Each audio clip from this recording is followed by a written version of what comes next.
안녕하세요 여러분. 오늘의 흥미로운 영상 내용은 엔비디아, 스타벅스보다 저렴한 주식이 됐다. 그리고 푸틴 우크라이나 휴전. 거부 전장 상황이 유리하다고 판단에 관한 것입니다. 우선 좋아요 버튼을 누르고 채널 구독 및 알림 설정도 잊지 마세요. 여러분의 관심과 지지가 저희에게 큰 힘이 됩니다. 첫 영상은 월스트리트 저널의 최신 기사 내용을 바탕으로 인공지능 시대의 대표적인 주식 엔비디아에 대해 이야기해보겠습니다. AI 열풍의 중심에 있는 엔비디아가 최근 예상치 못한 이유로 주가가 조정을 받고 있다고 하는데요. 과연 지금이 매수 기회일까요? 함께 알아보겠습니다. 엔비디아는 그동안 주식시장에서 AI의 별로 불려왔습니다. 특히 AI 칩 시장을 지배하며 엄청난 성장세를 기록했죠. 2025년 회계연도 기준 엔비디아의 매출은 전년 대비 114% 증가해 1,305억 달러에 도달했습니다. 이러한 성장에 대한 기대감이 커지면서 엔비디아의 주가는 2023년 5월 한때 62배의 주가 수익 비율 PR을 기록하기도 했습니다. 하지만 과거 2009년에는 무려 125배까지 치솟았던 것을 감안하면 지금의 주가 수준이 과거 대비 크게 높지는 않은 셈이죠. 그런데 최근 분위기가 바뀌었습니다. 엔비디아 주가는 올해 들어 14% 하락했는데요. 그 배경에는 여러 가지 이유가 있습니다. 우선 경제적인 요인 때문입니다.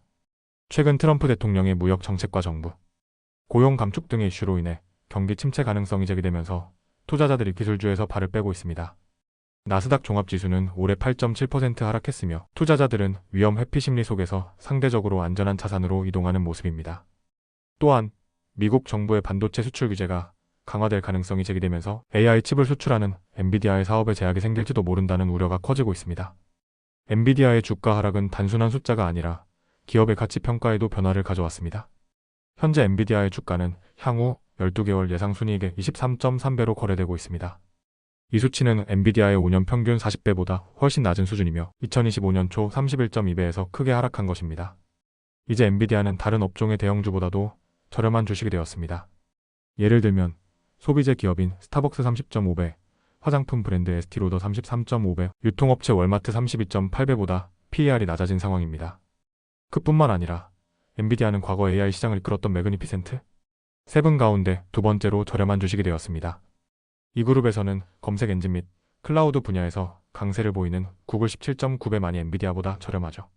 그렇다면 엔비디아의 주가 하락이 AI 시장의 둔화를 의미하는 걸까요? 이에 대해서는 의견이 엇갈립니다.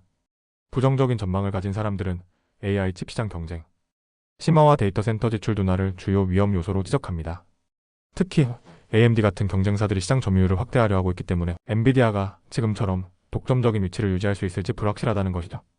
하지만 긍정적인 시각을 가진 투자자들은 AI에 대한 기업들의 투자가 계속될 것이라고 믿고 있습니다. 낸시 탱글러, 라퍼 탱글러 인베스트먼트의 CEO는 AI 투자는 아직 끝나지 않았다. 엔비디아는 여전히 업계를 이끄는 기업이며 역사적으로 볼 때 지금이 좋은 진입점이 될 수 있다고 말했습니다. 엔비디아는 단순한 반도체 기업이 아닙니다. AI 혁신의 중심에 있는 기업으로서 미래 기술 발전에 중요한 역할을 하고 있습니다. 현재 주가가 조정을 받고 있지만 AI 시장이 장기적으로 성장할 것이라고 믿는다면 이번 하락은 오히려 좋은 투자 기회일 수도 있습니다. 과연 AI 시장이 계속해서 폭발적으로 성장할 것인지 아니면 예상치 못한 변수로 인해 둔화될 것인지 앞으로의 흐름을 주의 깊게 지켜봐야 할 것입니다. 다음 영상은 월스트리트 저널의 최신 보도를 바탕으로 러시아와 우크라이나 간의 휴전 논의에 대한 소식을 전해드리겠습니다. 블라디미르 푸틴 러시아 대통령이 우크라이나에서의 즉각적인 휴전을 거부했다는 소식이 들어왔습니다. 이는 미국과 우크라이나가 추진한 협상안에 대한 러시아의 첫 공식 반응인데요. 과연 이번 휴전 논의는 어떻게 진행될까요? 푸틴 대통령은 목요일 발표에서 전투 중단은 우크라이나에 유리한 결과를 가져올 것이라며 즉각적인 휴전을 받아들이지 않겠다는 입장을 밝혔습니다. 현재 전황이 러시아에 유리하게 돌아가고 있으며 성급한 휴전은 오히려 러시아의 전략적 목표를 위태롭게 할 수 있다는 판단입니다. 그는 아이디어 자체는 좋다면서도 진정한 평화를 원한다면 갈등의 근본 원인을 해결해야 한다라고 강조했습니다. 이는 단순한 전투 중단이 아니라 장기적인 정치적 해결책이 필요하다는 뜻으로 해석됩니다. 이번 발언은 미국과 우크라이나가 사우디아라비아에서 협상한 휴전 제안 이후 나온 러시아 측의 첫 공식 반응입니다. 또한 트럼프 대통령의 특사인 스티브 위코프가 모스크바를 방문해 휴전 제안을 논의하는 과정에서 푸틴 대통령이 직접 언급한 것입니다. 트럼프 대통령은 푸틴 대통령과 조만간 직접 대화할 계획이라고 밝혔습니다. 그는 나토 사무총장과의 회담에서 푸틴 대통령과 만나 이야기하고 싶다. 이 전쟁을 빠르게 끝내야 한다. 라며 러시아와의 협상 의지를 강하게 드러냈습니다. 하지만 푸틴 대통령은 휴전과 관련해 더 많은 논의가 필요하다는 입장입니다. 그는 휴전이 이루어질 경우 우크라이나가 군사력을 재정비할 시간을 벌게 되는 것 아니냐는 점을 우려하고 있습니다. 또한 누가 싸움을 중단하라고 명령을 내릴 것인가? 그 명령의 대가는 무엇인가? 라며 구체적인 실행 방안에 대한 의문을 제기했습니다. 우크라이나의 볼로디미르 젤렌스키 대통령은 이에 대해 강한 반응을 보였습니다.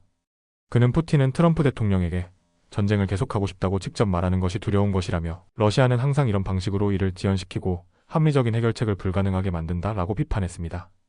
현재 러시아군은 우크라이나 동부 지역에서 공격을 강화하고 있습니다. 특히 쿠르스크 지역에서 러시아군이 점령지를 확대하며 우크라이나군을 밀어내고 있는 것으로 알려졌습니다. 최근 러시아는 우크라이나군이 점령했던 수자 지역을 탈환했다고 발표했습니다.